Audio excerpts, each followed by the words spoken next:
Okay.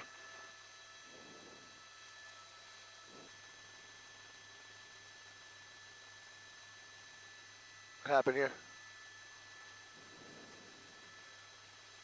Over to the east as well, but whether they have already evacuated in the last couple of hours or whether they're just now getting the word, I can't tell you. But there does not seem to be a whole lot of car traffic.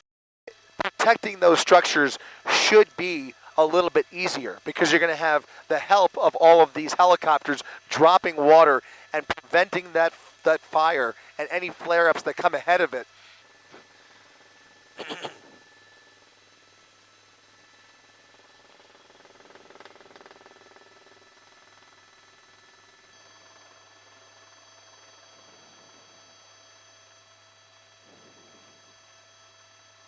For the last several days, people have been running for their lives for a fire where the wind is blowing in their direction. That's not happening right now. Now the fire is creeping in certain directions, and now the fire department has to address these flare-ups as they flare up and as the situation warrants.